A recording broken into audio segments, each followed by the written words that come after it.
Vamos ler o Salmo 23. Põe na tela aí, por favor. Vamos agora ao Salmo 23.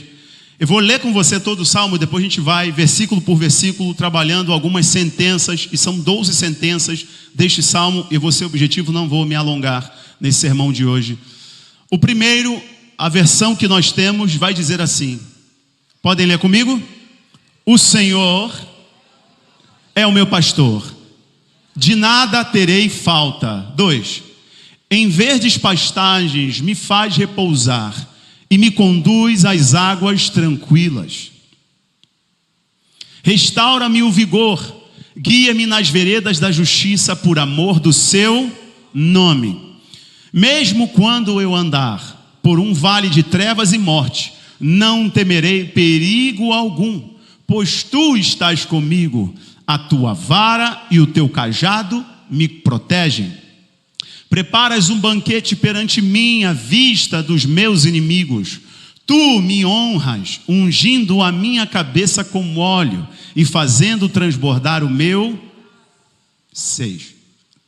Sei que a bondade e a fidelidade me acompanharão todos os dias da minha vida, e voltarei à casa do Senhor enquanto eu viver. Oh, meu Deus!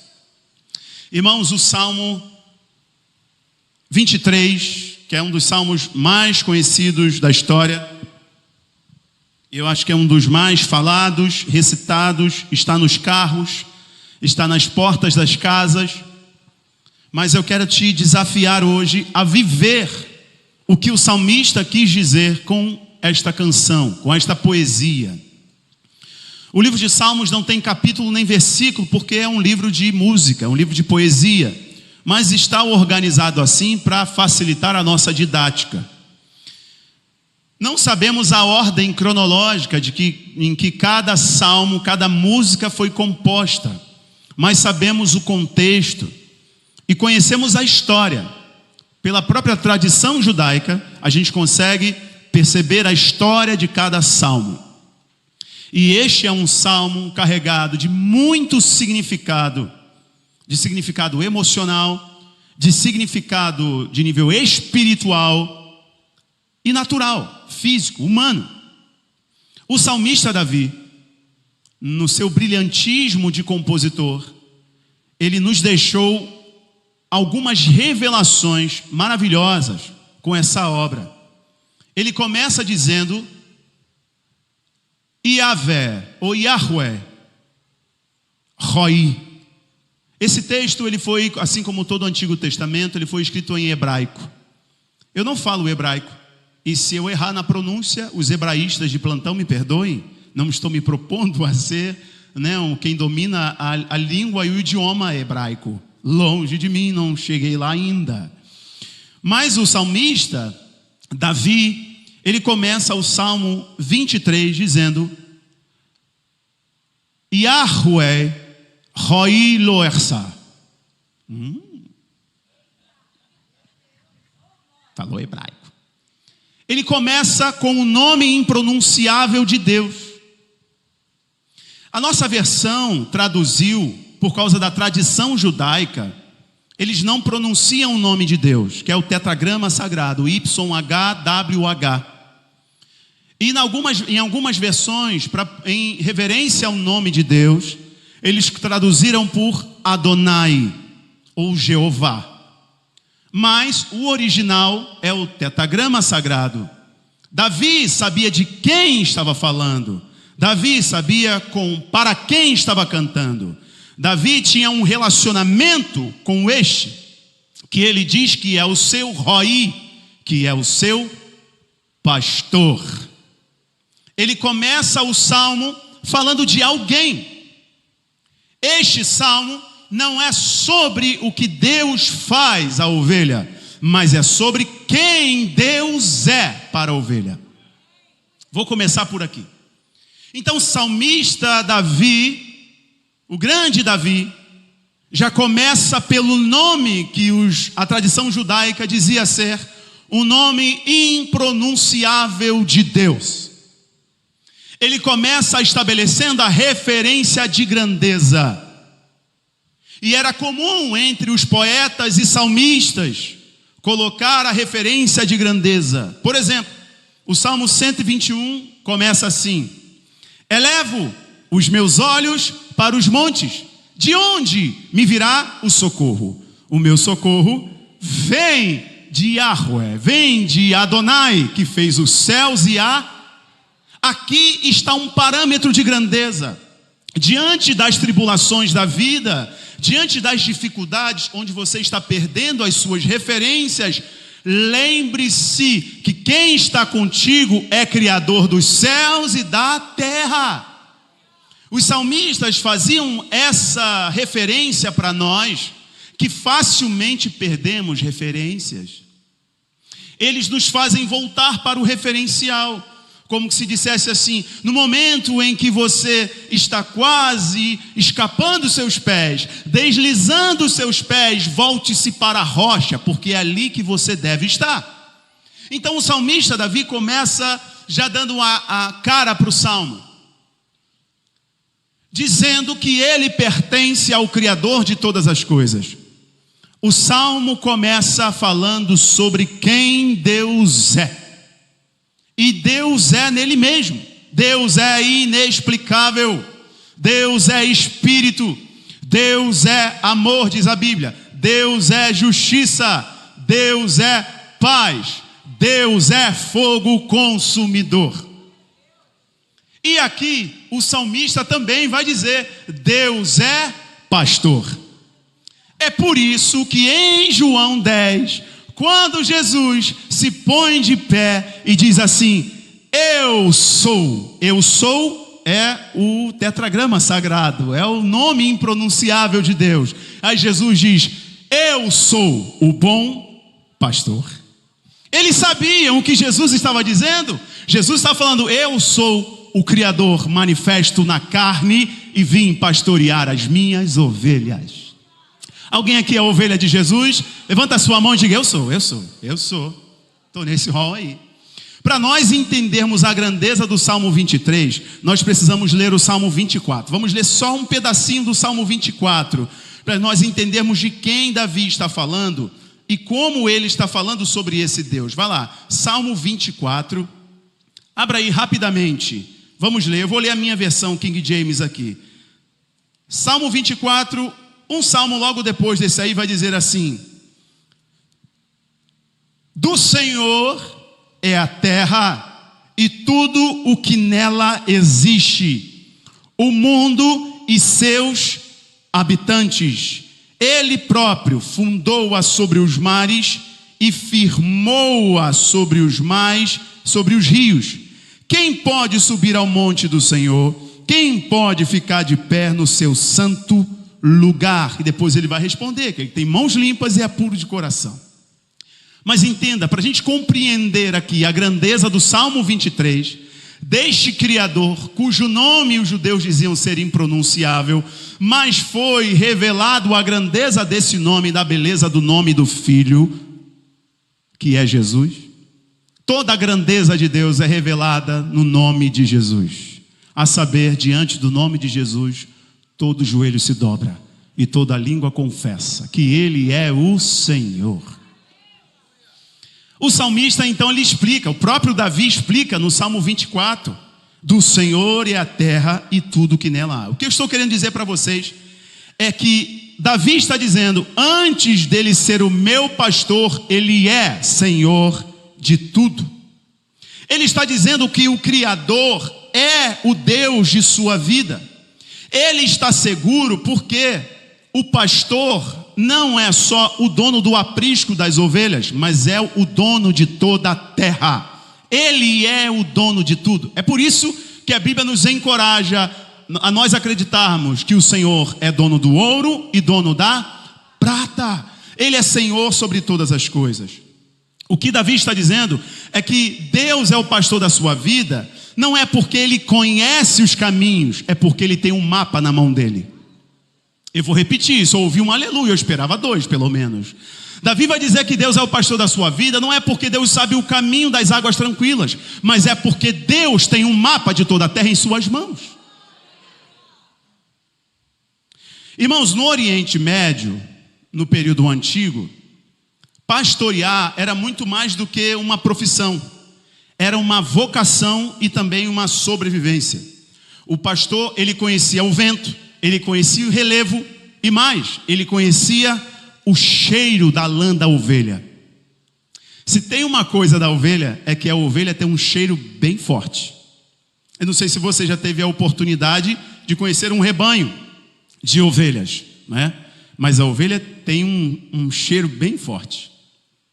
E o pastor conhece o cheiro de seu rebanho.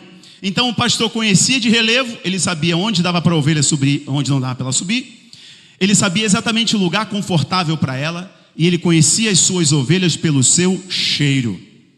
A relação entre pastor e rebanho era um pacto muito claro de som, confiança e permanência. Deus sabe quem você é. Ele sabe o seu nome, Ele sabe o seu histórico, Ele sabe as suas dores, Ele sabe as suas limitações e seus potenciais. Uma vez Jesus encontrou com um homem chamado Simão. Olhou para ele e disse assim: tu és Simão, filho de João, e hoje você vai se chamar Cefas. O que é isso? Tu és Simão, eu conheço o teu presente. Filho de João, eu conheço o teu passado. E mais, não conheço só o teu presente e o teu passado, eu conheço o teu futuro. Você hoje muda de nome, se chama Cefas. O Senhor conhece as suas ovelhas pelo nome. Como isso é bom! É bom. Isso é tão bom que quando você entra numa loja, a primeira coisa que o vendedor faz é: qual é o seu nome? A partir dali ele vai falar o teu nome 5 vezes, para você ter um conforto na alma e deixar um pilé ali comprando alguma coisa. Saber o nosso nome, e nós aqui temos essa convicção que o nosso nome não está só na boca do nosso Deus.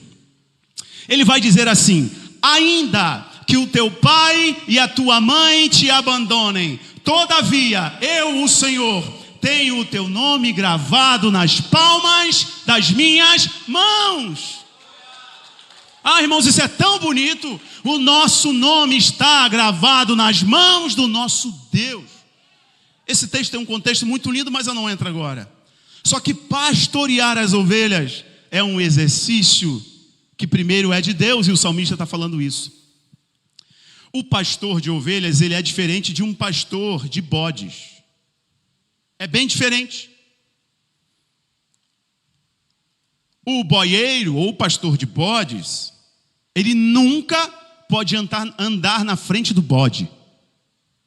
Vocês já viram os vídeos que o pastor está na frente, vem um bode, pum, joga ele para cima? Andar com bode, tu está sempre assim, ó. Porque não é ovelha, é bode.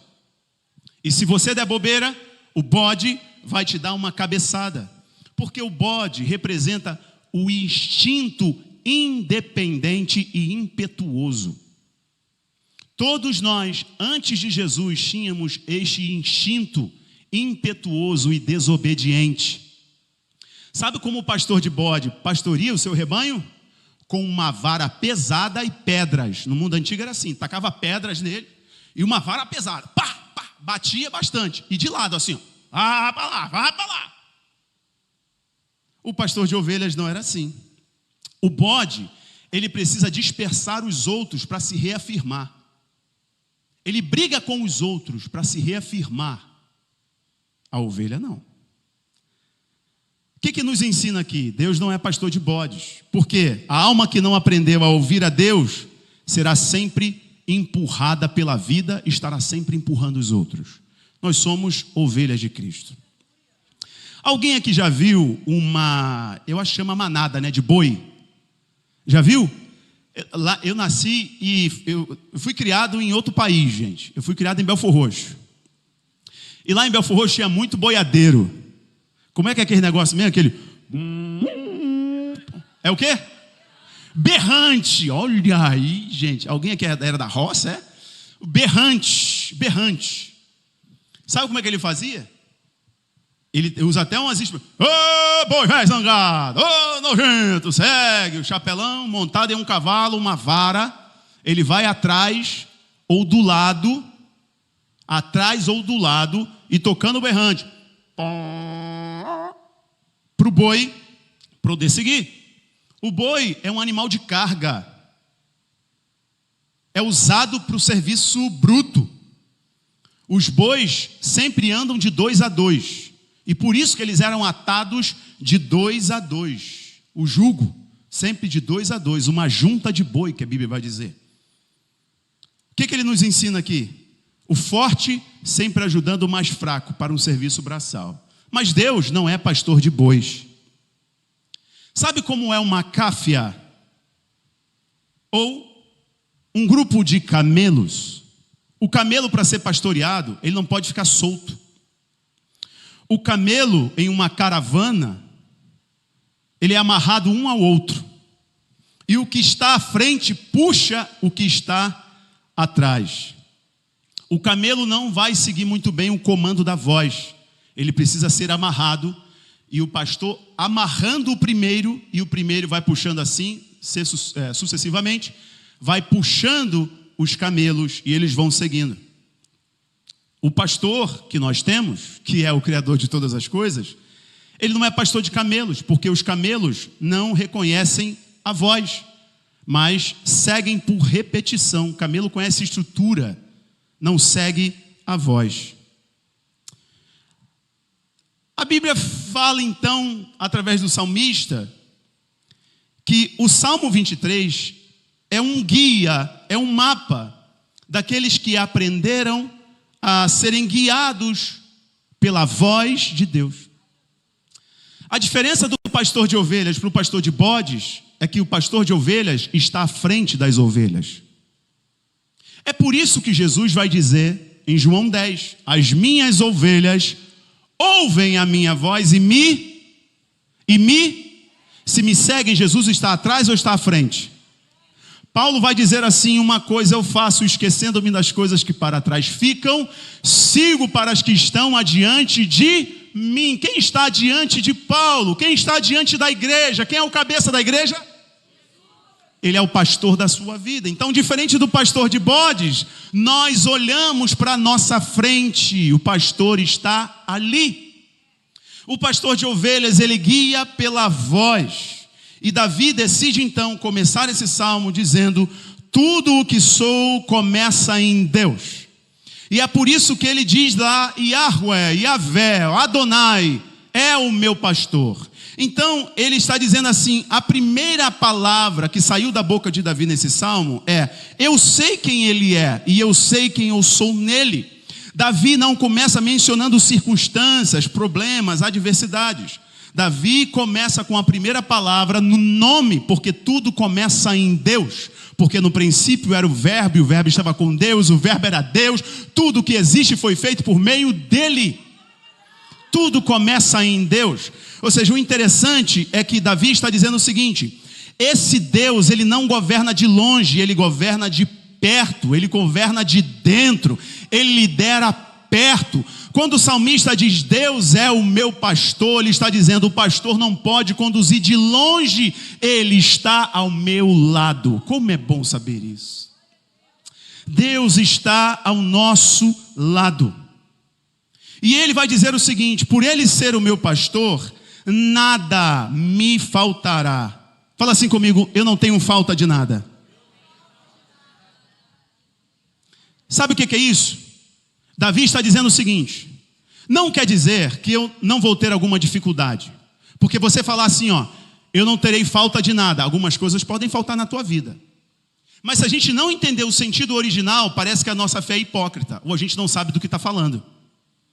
Quando Davi fala, Adonai ou Yahvé é o meu pastor, eu não tenho falta de nada, ele começa pelo nome. Ele está dizendo o seguinte assim para a gente, ó, não é que eu não tenha falta de nada, mas nada fora de Deus faz mais sentido para mim.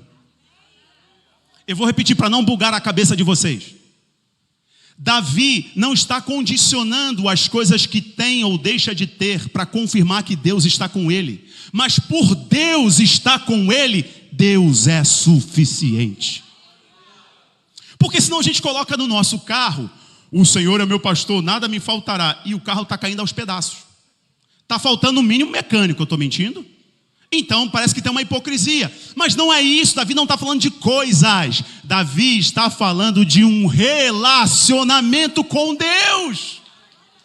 E quando a gente se relaciona com Ele, pode faltar até o pão, mas Ele será suficiente para a gente. Pode faltar algumas coisas. Pode faltar algumas coisas, mas não sirvo a Deus pela mão. Primeiro, eu sirvo a Ele por quem Ele é. E este é o convite do salmista para a gente. Davi não começa o seu movimento com ter, mas com pertencimento. Ele está dizendo que pertence ao Senhor. Davi começa dizendo que antes de Deus guiar, Ele possui, Ele habita, Ele governa. E por isso que ele diz, Ele é o meu pastor. Ele me governa, Ele me lidera e Ele está perto de mim. Eu não sigo o Senhor, mas Ele sim que me pastoreia. Você sabia que não foi você que escolheu o Senhor? Te convenceram erroneamente que foi você que escolheu. Não, agora eu escolho ser crente. Quem disse isso? O próprio Senhor Jesus olhou para os seus discípulos e diz assim, não foram vocês que me escolheram, mas eu que escolhi a cada um de vocês. E os separei para que vocês possam ir e possam dar fruto. E tudo que vocês fizerem, tudo que vocês pedirem ao Pai, possa prevalecer, possa permanecer. Fala assim comigo, foi Deus que me escolheu. Então Davi começa dizendo, Ele é o pastor que escolheu me pastorear. Ele é o pastor. E ele diz, Deus é suficiente. Davi não está falando de abundância, ele está falando de suficiência. Nada me falta, porque eu sei quem Ele é. O foco não é a revelação das mãos de Deus, mas é descobrir quem Deus é de verdade. A melhor coisa que você pode fazer é descobrir quem Deus é. Porque enquanto você não descobrir, não ter a revelação na sua alma de quem é Jesus, você vai viver com muitas experiências religiosas e a sua vida vai continuar na escuridão de entendimento. Por isso que o apóstolo Paulo, escrevendo lá em Romanos capítulo 12, ele vai dizer, rogo-vos pelas misericórdias de Deus, que não vos conformeis com este mundo, mas transformai-vos pela renovação da vossa. Experimente conhecer a Jesus por quem Ele é e a sua vida será transformada radicalmente. Oh, aleluia. Segundo, em verdes pastos me faz repousar. A palavra pasto, quando o salmista está usando aqui, não é uma grama comum, não é uma grama verdinha comum. Ele está falando de uma grama que brotou depois da chuva, uma grama que brota no deserto. O salmista, por conhecer quem Deus é, ele tem confiança de que Deus faria novas todas as coisas na sua vida. O salmista está nos dando convicção de que Deus tem algo novo para ele. Fala isso comigo, Deus tem algo novo para mim. Agora fale com fé, vai, Deus tem algo novo para mim. Ele me faz repousar. Sabe o que é repousar aqui? É rendição. É rendição completa. Ele me faz repousar. Repousar não é descanso físico. Repousar é eu confio nele. Descansa no Senhor e Ele concederá os desejos do teu coração. Descansar não é ligar a tua TV numa série coreana depois de um dia de trabalho. As mulheres aí tudo sorrindo. Vê que é assim? Descansar no Senhor não é isso. É às vezes você está numa guerra, você está numa batalha muito grande, mas você sabe que aquele que te chamou jamais te deixará sozinho. Parece que o negócio vai desandar, mas você continua inabalável, porque você está olhando para Ele. Ele já falhou alguma vez? Não falhará agora também. Irmãos, aprenda uma coisa, quando o salmista fala assim, eu descanso em Deus, aprenda isso, a ovelha, ela não descansa se ela não sente segurança. Ovelha é um animal que se ela não sente segurança, ela não deita. Então, quando a gente confia em Deus, pode estar pegando fogo lá fora, eu vou descansar, porque eu sei que nada foge do controle do meu Deus. Salmo 37, versículo 5 diz assim, entrega o teu caminho ao Senhor, confia nele e o mais Ele fará. Sabe por que tua vida está nessa agonia? Parece que nada dá certo, você tenta daqui, tenta dali. faz aquilo outro, vai num lugar, toma um passe, faz não sei o que, e está sempre uma confusão, porque você ainda não aprendeu isso, só que você está entendendo agora. O segredo não é o quanto você faz, para onde você vai, o segredo é entender que você precisa confiar em Deus. Deus está nos convidando hoje a confiar plenamente nele, porque quando a gente confia, ele entrega uma grama novinha, algo novo. Tudo novo ele está fazendo toda manhã. Terceiro, guia-me às águas de descanso. Olha que coisa interessante. O pastor, no mundo antigo, quando ele estava levando a ovelha, e às vezes ele levava a ovelha por quilômetros de distância. Quilômetros de distância. Um exemplo, para vocês recordarem a memória bíblica aí. Quando José foi jogado num poço pelos seus irmãos, este evento ocorreu porque o pai de José mandou ele ir ver o que os irmãos estavam fazendo. E este caminho que os irmãos estavam fazendo era o caminho para pastorear o rebanho. E era muito longe, alguns chegam a dizer que era alguns dias da casa deles. Quando Davi matou Golias, Davi, a Bíblia vai nos dizer que Davi, após pastorear o rebanho de seu pai, quando Samuel foi ungir Davi como rei, Davi estava pastoreando as ovelhas de seu pai. E é por isso que Samuel estava lá na casa de Jessé, o pai de Davi, falou com todos os irmãos de Davi, eles estavam sentados à mesa para fazer a refeição, acabou toda a cerimônia e Samuel diz, cadê? Acabaram-se os teus filhos? É porque Davi estava pastoreando, e pastorear era ir para longe. O pastor, então, ele sempre procurava um lugar onde as ovelhas pudessem achar águas de descanso. Eu vou explicar para vocês o que é isso. É assim, imagine que tem um rio. Ovelha é um animal medroso. Eu não estou inventando e nem estou falando de vocês, apesar de estar. Ovelha, ela é medrosa, é muito insegura, é um animal mais emocional. Mas ovelha confia muito no pastor. Gostei do aleluia. Outro aleluia. A ovelha não bebe água se ela estiver insegura. A água pode estar ali. Ela tem medo de um lobo. Ela não vai na água, ela fica com medo. Sabe o que o pastor fazia? Ele ia até o rio, pegava algumas pedras e fazia uma represa. Ele criava uma represa onde a água se assentava. A água ficava um espelho. E a água ficava tranquila. Sabe por que você está com tanto medo? Você não está confiando que Deus pode acalmar essas águas. Acalma as águas. Para você ir lá e beber das mesmas. Davi, quando fala, ele me leva às águas de descanso, ele está falando, o pastor achou o lugar certo para mim. A minha alma agora vai se aquietar. Eu cheguei num tempo que eu vou acalmar, porque eu encontrei o meu pastor. É como se ele dissesse, as águas de descanso não estão fora de Deus, mas estão em Deus. Quando eu estou com ele, eu tenho um lugar de descanso. A alma aquieta e a fé assume o controle. Meus irmãos, foi isso que Jesus disse lá em João 4, quando ele olhou para a mulher samaritana e disse para ela, mulher, se tu soubesses quem te pede água, tu me pedirias, e eu te daria uma água, que do teu interior fluiria um rio de água viva. Se acalme. Há muito desespero na sua mente. Há muita confusão no teu coração. Você tentou resolver na força do teu braço. Agora deixa o pastor acalmar as águas.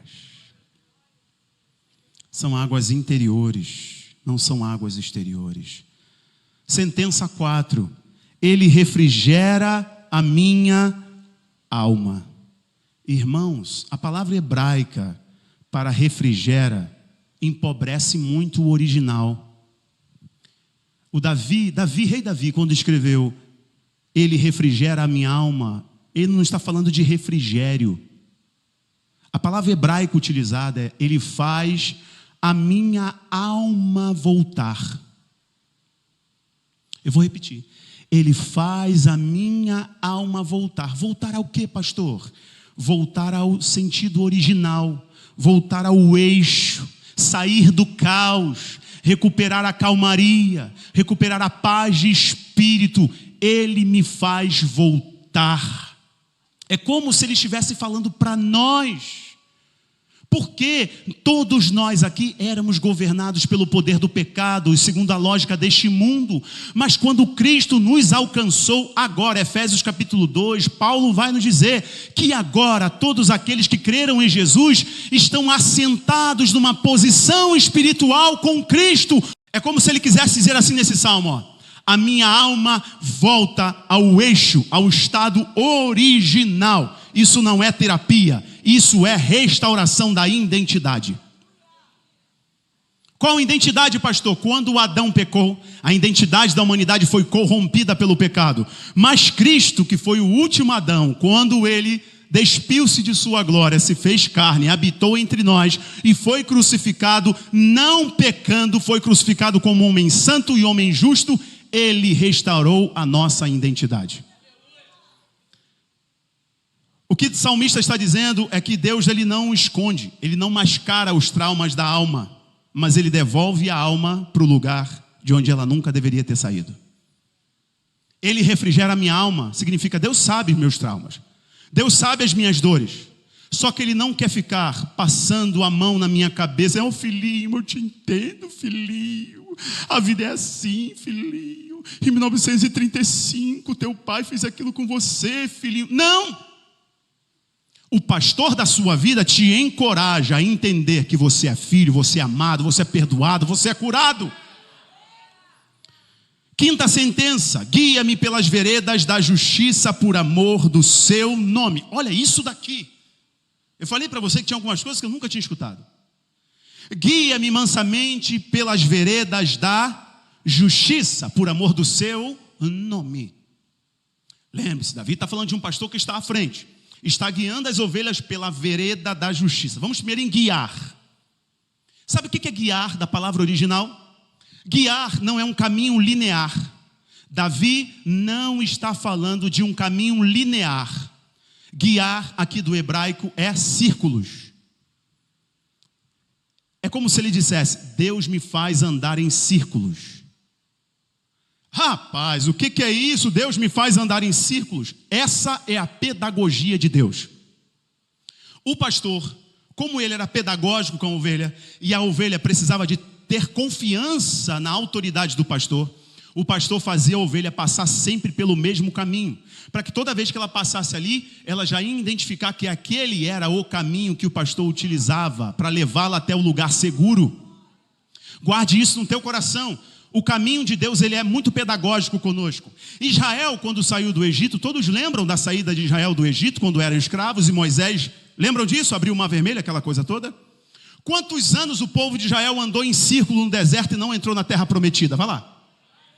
Israel, ao ver o mar se abrir, a ver gafanhoto, pragas, piolhos, aquela coisa toda, uma coluna de fogo, uma coluna de nuvem, esse mesmo povo que viu tantos milagres, Deus fez esse povo andar em círculos. Eu pergunto para você, quem guiava aquele povo? Era Deus ou não era? Era Deus. Ele mesmo disse para Moisés no monte: eu descerei e vou libertar Israel. Então quem guiava Israel ao sair do Egito era o próprio Deus. Ele não deixou o povo pegar outro caminho, ele levou o povo até de frente para o mar, porque ele queria abrir o mar. Ele queria conduzir este povo até a terra prometida. E por que este povo, essa geração que viu todos os milagres, não entrou na terra prometida? Porque Deus guiou eles em círculo. Eles faziam assim, ó. Durante quanto tempo? 40 anos. Eu digo para vocês, Deus não queria deixar aquele povo andando 40 anos no deserto. Por que Deus deixou? Porque Deus faz isso conosco. Aquilo que você dizia, isso eu não perdoo. Espera, a vida vai fazer assim, ó. Você vai se deparar com a sua fala e dizer: eu tinha que ter perdoado.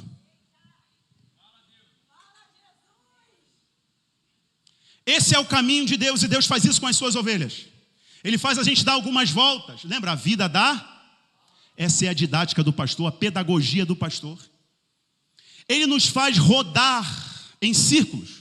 Porque se a gente não repetir aquele comportamento do ponto lá atrás, a gente está liberado para seguir um novo caminho. É por isso que aquela geração de Moisés morreu no deserto.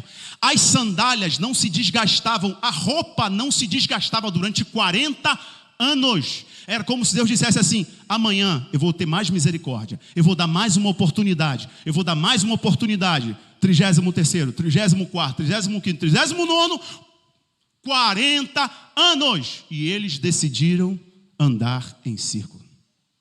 Quando o salmista diz assim, ele me guia, é isso, é essa palavra que significa Deus me faz passar novamente por essa circunstância para eu aprender com ela e aprender a confiar nele e amadurecer.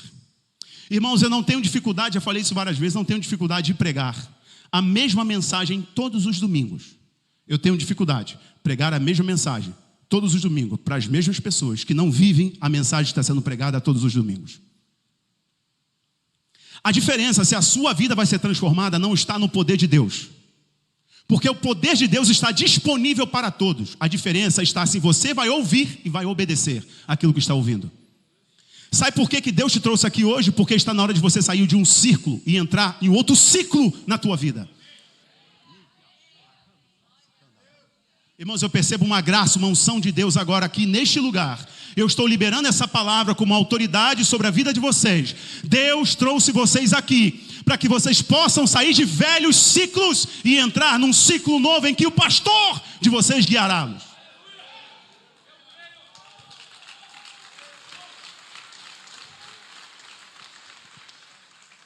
Ele me guia pela vereda da justiça. Sabe o que é justiça que Davi utilizou aqui? É Tzitzedek. Tzitzedek, ou Tzedek. Um dos nomes de Deus é Elohim Sabaoth, o Senhor dos exércitos. Ele é Jeová Shalom, o Senhor é a minha paz. Ele é o Jeová Jiré, ele é o meu provedor. Mas quando a Bíblia quer falar, quando Deus se põe em pé e pega uma espada, a Bíblia diz assim: ele é o Jeová Tsidkenu. O Senhor é aquele que faz justiça. Então, quando ele diz, ele me guia, me ensinando pelas veredas da justiça. Justiça é Tzedek, é o nome dele. Quando eu entro nas mãos de Deus, eu entendo mais sobre quem Ele é. Quantos de vocês já tentaram fazer justiça com as próprias mãos e quebraram a cara? A partir de hoje, não responda mais a ninguém. Por quê? Eu serei a tua resposta, diz o Senhor. Ele fará justiça, porque justiça é o nome dele. Deus não te guia para te mover, Ele guia para te alinhar. Anote isso, Deus não me guia para me mover, Deus me guia para me alinhar. Mas enquanto mais você obedece a Deus, mais Ele te ensina, mais Ele te revela, mais Ele te fortalece. Sexta sentença: ainda que eu ande pelo vale. Aqui, irmãos, o salmista está falando de cemitério. O salmista está falando de noite interior. Eu vou explicar isso aqui para vocês. Quando ele fala ainda que eu ande pelo vale da sombra da morte, é que provavelmente ele está falando de uma região perto de Hebron, que era um canyon. Ele estava no meio de duas muralhas. No meio de duas muralhas. E essas muralhas, o sol, a luz do sol não batia ali direito. Então, quando o sol batia nas rochas, fazia umas sombras escuras. Sombra já é escura, ô pastor. Era um lugar de muito medo. O que eu falei para vocês? A ovelha tem medo. E quando Davi passava ali com as suas ovelhas, ele passava constantemente. Ele sabia que as ovelhas não temiam o vale da morte. Por que não temiam o vale da morte? Porque o pastor passava ali chamando ela pelo nome. Porque enquanto a ovelha não está enxergando nada, porque era um lugar escuro, ela sabia que a voz do pastor provava que ela estava no caminho certo.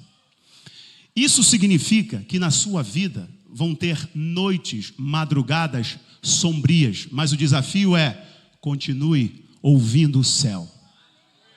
Enquanto você continuar ouvindo a Deus, você não vai morrer. Enquanto você continuar ouvindo o pastor, não estou vendo nada. Você não foi chamado para ver, você foi chamado para crer.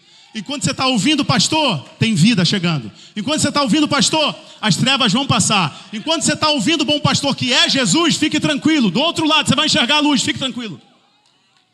O salmista está dizendo: ainda que eu passe por esse momento, ou seja, nós vamos passar. Nós vamos passar por esse vale. E por que Deus me faz passar pelo vale? Porque no vale Deus ensina a ovelha a seguir somente ouvindo. Eu não sei se você já teve a experiência de estar num lugar com muitas pessoas e a sua esposa lá de longe diz assim: amor! Quantos amores tem ali? Mas você sabe que é a sua. É porque você conhece a voz dela na intimidade, você convive todos os dias. Quando você passa pelo vale da sombra da morte, quando você recebe um diagnóstico, quando você está em dias de turbulência, você não desiste, você não se mata, você não desiste do casamento, você não desiste do teu filho preso nas drogas, você não desiste do teu marido que ainda está aprisionado no vício, você não desiste porque a porta vai se abrir para você. Sabe por que você não desiste? Porque você aprendeu a ouvir a voz de Deus em intimidade. Aí alguns dizem assim: pastor, eu não estou ouvindo a voz de Deus. Preste atenção, Deus não grita porque é os seus filhos, Ele fala baixo porque eles estão perto. Deus não vai gritar com você, Ele já gritou na cruz do Calvário. Pai, na tua mão eu entrego o meu espírito. Ali Ele gritou, agora Ele sussurra. Sabe por que você não está ouvindo mais a Deus? Porque você está longe. Aproxime-se dele e você vai estar perto de toda a vida. Os teus medos vão se embora. As tuas dúvidas se acabam porque você está perto dele. Vamos lá. Andar mais um pouquinho. Tua vara e teu cajado me consolam. Irmãos, vara, é bem interessante isso. Vara não é longa, a vara era curta. E a vara era feita de uma árvore mais rígida, mais firme, mais dura. Na ponta dessa vara tinha tipo como se fosse uma bola. O pastor usava a vara para algumas coisas. Primeiro, as ovelhas que estavam se atracando. Vai brigar não? Pá, pá. Batia onde? Na cabeça. Está vindo um lobo. Não se aproxima. Se aproximar das minhas ovelhas, eu te mato.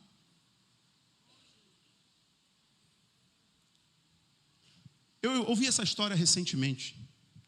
Eu achei muito interessante. E eu me deparei com uma pregação, eu falei, uau, vou usar.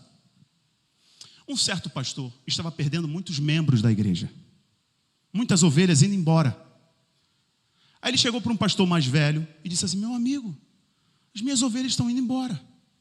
Eu não sei o que eu faço. Ele falou assim: sabe o que tu vai fazer?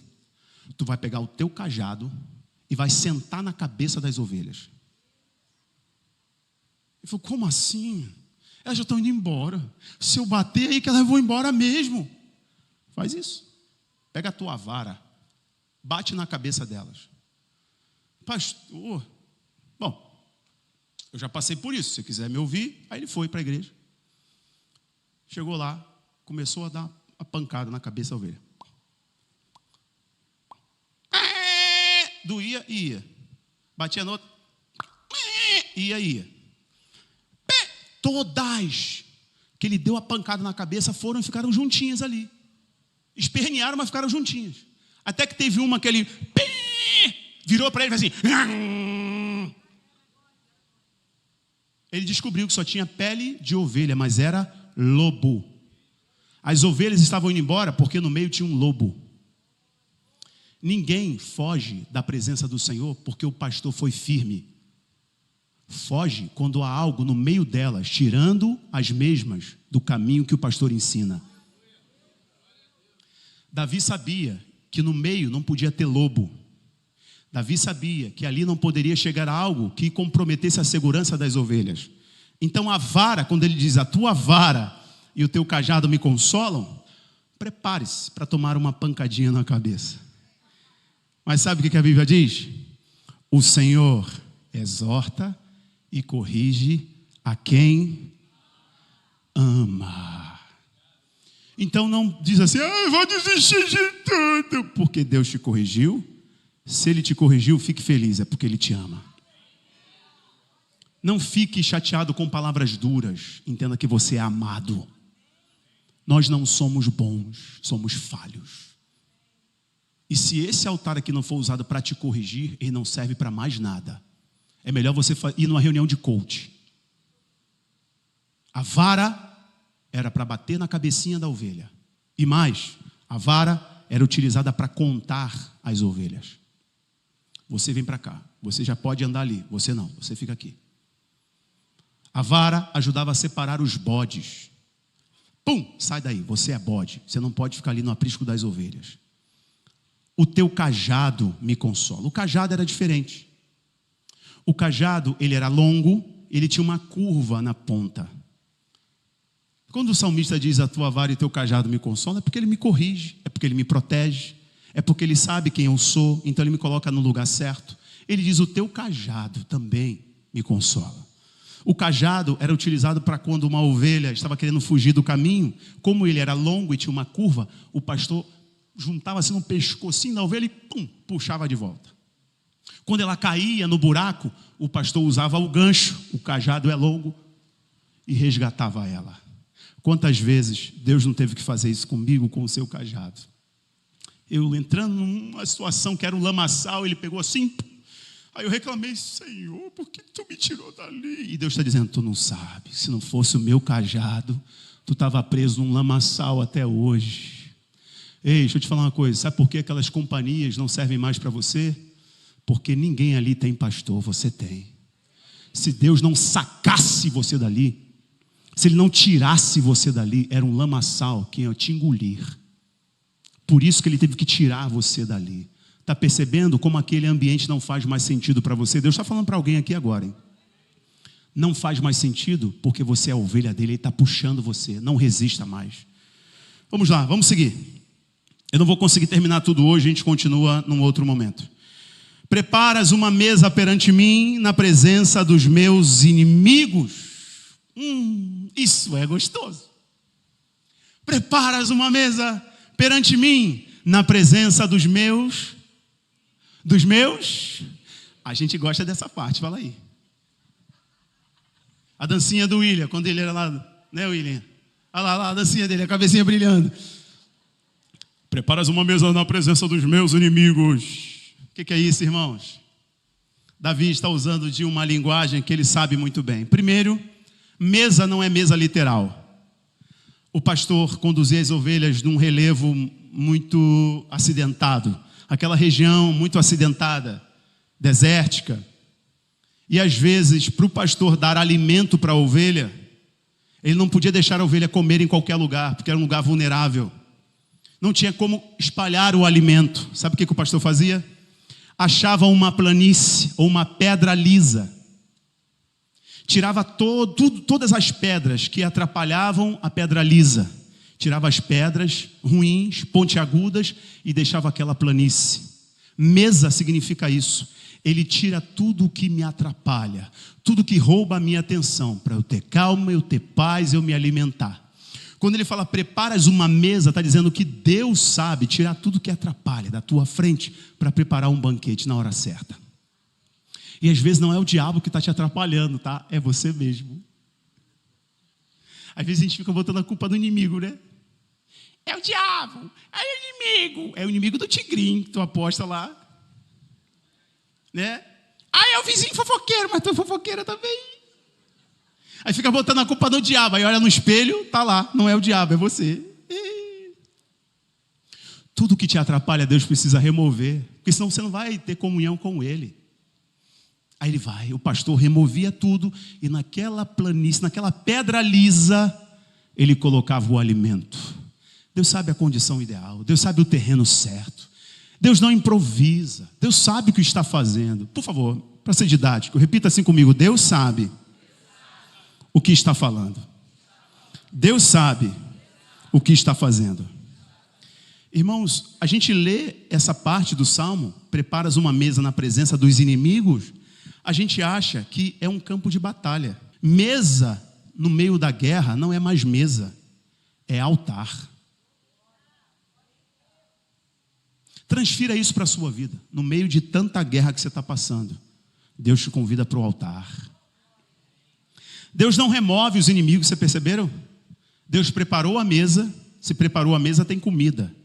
Assim como o pastor preparava a mesa e colocava a comida. Mas só que Deus não tirou os inimigos. Irmãos, quando eu me converti, eu achava que eu era tipo o raio gospel. Eu era o relampeia, sapateia e pega fogo. Eu estou falando sério. Eu já orei até para Jesus matar umas pessoas. Eu estou falando sério, eu já fui tão religioso que eu já orei, Jesus, ele só está me perseguindo, mata ele, leva ele logo para a tua glória. Estou confessando um pecado, tá bom? É óbvio que Jesus não me ouviu. Ele só pegou a sua vara e pimba na minha cabeça. Inimigo não deixou de ser inimigo, mas ainda assim, Deus preparou a mesa. O que é isso? Quem tem autoridade ali não é você. Quem tem autoridade é quem preparou a mesa, quem conhece o caminho, quem é criador dos céus e da terra. Quem tem autoridade é Deus.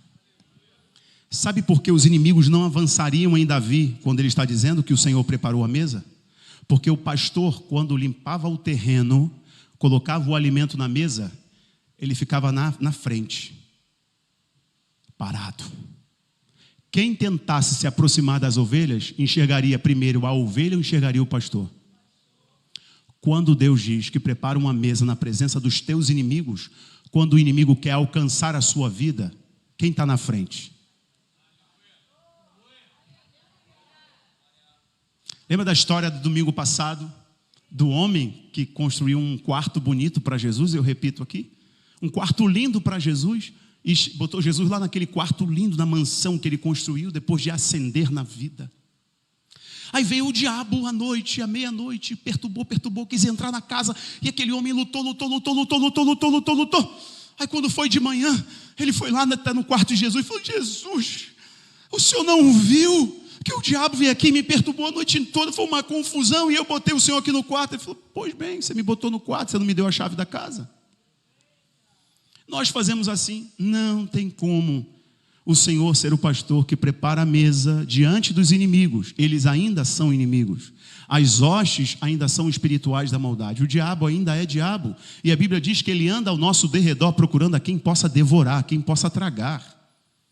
O diabo sempre está tentando arrumar um jeito de ver você cair em adultério. Ok, obrigado Espírito Santo. Não facilite para o diabo no teu trabalho, homem. Não facilite, por que você vai responder o WhatsApp daquela Jezabel? Está falando. Por que você vai apertar a mão do teu personal trainer com tanto carinho na academia como você faz? Por que você vai com aquela roupa na academia? Por que você faz isso? O diabo está arrumando uma cilada e você está favorecendo o trabalho do diabo. Você não precisa expor o seu corpo desse jeito. Você não precisa estar naquele grupo de WhatsApp. Necessariamente não há nenhuma necessidade. Nenhuma necessidade de você manter os mesmos amigos. Minha vida não muda, tudo para mim é mais difícil. É claro, tu toma as mesmas decisões desde que você se tornou adulto e quer que sua vida mude. Está na hora de você confiar que na tua frente está um pastor que sabe o que faz com vocês. Irmãos, Davi tem convicção de que quem levou ele até ali, ou ele está nos ensinando a isso, quem me levou até ali é o meu pastor. Ele não me trouxe aqui para sucumbir, ele não me trouxe aqui para morrer, ele não me trouxe aqui para morrer no meio do caminho, ele não me guiou até aqui para eu encerrar a minha história com tanta dor. Ele me trouxe até aqui porque ele é o guarda, ele não dorme, ele vigia. A Bíblia nos diz, eis que não dorme o guarda de Israel. O Deus que te chamou, o Deus que te libertou do pecado, o Deus que te libertou das trevas, ele não vacila, ele não erra, ele não dorme, ele é justiça, ele é fogo, ele é poder. Irmãos, para a gente poder concluir, e eu continuo depois em outra oportunidade, unge a minha cabeça com óleo. Ungir a cabeça com óleo é algo tão maravilhoso. Por quê? Como o caminho das ovelhas era um caminho de pedras, as ovelhas iam batendo nos espinhos, batendo nas pedras pontiagudas, e ficavam muito feridas, se feriam. E o pastor sempre levava um vasinho com óleo. O pastor pegava aquele óleo e ungia a ferida da ovelha. Por quê? As moscas pousavam nas feridas das ovelhas e colocavam os seus ovos, infeccionavam e matavam as ovelhas. Ele passava óleo não só por causa da ferida, mas para que também os outros insetos não chegassem perto da ovelha. Porque como a ovelha é esse animal mais emocional, se ficasse muito inseto, ela ficava agoniada. Então o pastor passava óleo na cabeça da ovelha.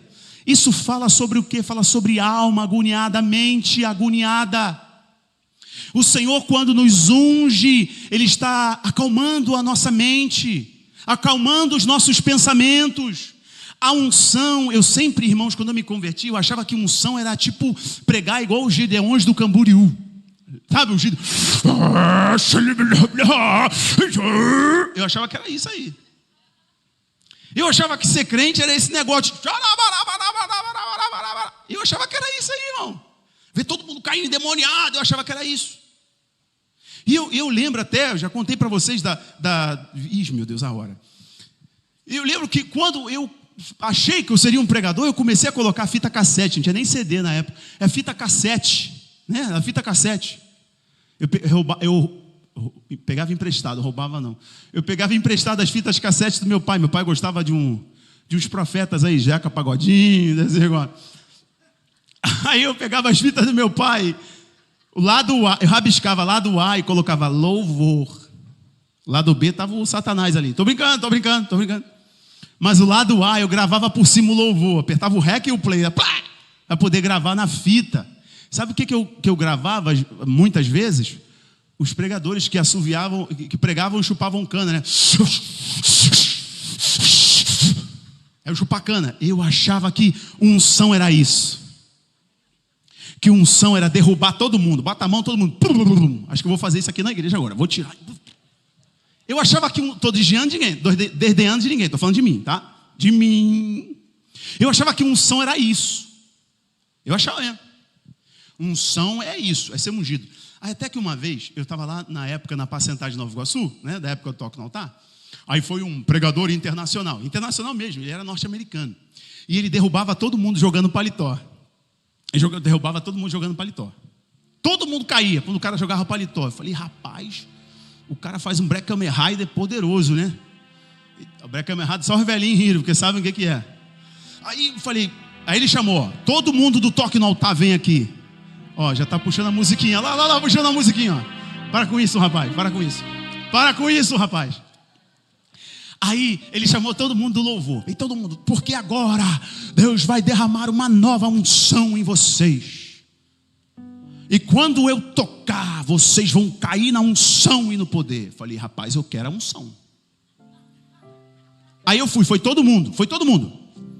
Aí ele pegou o paletó, contou de 1 até 3, né? 1, 2, 3, bateu no primeiro, pum, aí caiu todo mundo. Eu caí também.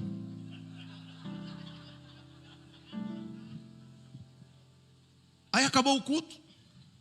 O guitarrista chegou pro baixista e falou assim: aí, doido, por que tu caiu? Sei lá, alguém caiu em cima de mim, eu caí também. Aí chegou para mim e falou: por que tu caiu? Eu ia ser o único que ia ficar de pé?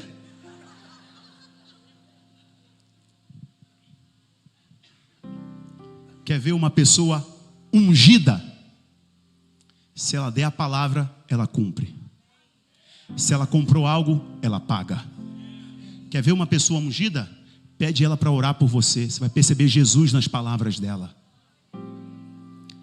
Ele é manso, ele é humilde.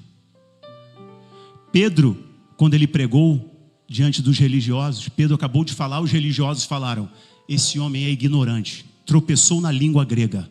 Mas uma coisa nós reconhecemos: ele andava com Jesus de Nazaré. Unção não é isso.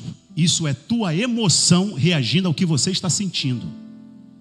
É a tua emoção reagindo ao que você está sentindo. Unção é mesmo quando eu estou de boca fechada, todo mundo percebe que eu estive com Jesus. Eu tenho o jeito dele, eu tenho a fala dele, eu perdoo como ele perdoa. Eu amo como ele amou. Eu sou misericordioso como ele foi misericordioso. Eu ajudo como ele ajudou.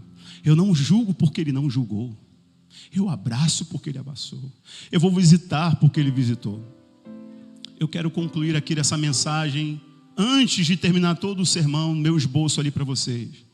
O Senhor nos unge, porque quando a ovelha era ungida, os animais não pousavam. Segundo, as ovelhas passavam a ter o cheiro do perfume do pastor. Sabe por que Jesus quer te ungir? Primeiro, para te dar paz. Você está com a cabeça muito atordoada, muitas guerras interiores, muitas crises. Ele quer te dar paz hoje, por isso que ele te trouxe aqui. Segunda coisa, ele quer que você tenha um cheiro dele. Ele quer que você seja parecido com ele. Irmãos, eu não estou fazendo um curso para anjo. Eu só quero ser mais parecido com Jesus. E para ser mais parecido com Jesus, eu percebo que preciso perdoar mais. Percebo que preciso ser mais humilde. Percebo que preciso calar mais a minha boca. Percebo que preciso condenar menos as pessoas ao inferno com as minhas palavras e abrir mais a porta dos céus para eles. O pastor nos unge porque ele quer que a gente tenha o cheiro dele. Pastor, como eu tenho um cheiro de Jesus andando com ele, andando perto dele. Estenda as suas mãos assim, ó. Que o amor de Deus, a graça do nosso Senhor Jesus e as consolações do doce Espírito Santo esteja com todo o povo de Deus espalhado na face da terra e com toda a igreja lugares altos. E todos digam: vai viver a melhor semana da sua vida.